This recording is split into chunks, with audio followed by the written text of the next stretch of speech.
at the later stage of the match, but I feel জীবন বাজি রেখে catch ধরেছেন মুস্তাফিজুর রহমান, তাই নিজের পুরস্কারটা মুস্তাফিজুরের হাতে তুলে দিলেন ঋতুরাজ গায়কোয়াড়। মুম্বাইকে নাটকীয়ভাবে হারিয়ে মুস্তাফিজুর রহমানকে নিয়ে যা বললেন ঋতুরাজ গায়কোয়াড়, বিস্তারিত জানতে পুরো প্রতিবেদনের সঙ্গে থাকুন। হাই ভোল্টেজ ম্যাচে এদিন মুম্বাইকে 107 রানের লক্ষ্য ছুড়ে দিয়েছিল চেন্নাই সুপার কিংস।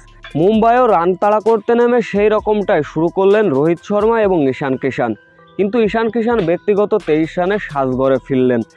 ঈশান কিষান যখন সাজঘরে ফিরলেন তখনই মুম্বাইয়ের ছিল অধপতনের গল্প।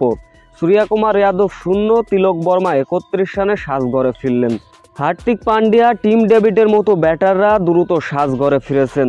এদিন ইনিংসের 7তম ওভারে বাউন্ডারি লাইন থেকে অবিশ্বাস্য ক্যাচ ধরেছিলেন মুস্তাফিজুর রহমান, যেটা ছিল একেবারেই অসম্ভব ক্যাচ। কিন্তু একাই লড়াই চালিয়ে সেঞ্চুরির দেখা পেয়েছিলেন রোহিত শর্মা, কিন্তু চেন্নাইয়ের কাছে শেষ রক্ষা হয়নি মুম্বাইয়ের, ফলে চেন্নাইয়ের কাছে 20 রানে হারে মুম্বাই ইন্ডিয়ান্স। এদিন 4 ওভার বোলিং করেছেন মুস্তাফিজুর রহমান, 55 রান খরচায় মাত্র নিয়েছিলেন 1টি উইকেট। তবে তাতে কি, মুস্তাফিজুর রহমানের এমন অবিশ্বাস্য ক্যাচ দেখে রীতিমতো মুগ্ধ চেন্নাইয়ের অধিনায়ক।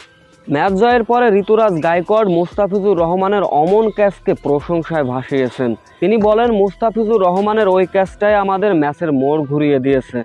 তাই ম্যাচ জয়ের শেষে ম্যাচ জয়ের পুরস্কারটা মুস্তাফিজুর রহমানকেই দিলেন চেন্নাইয়ের অধিনায়ক।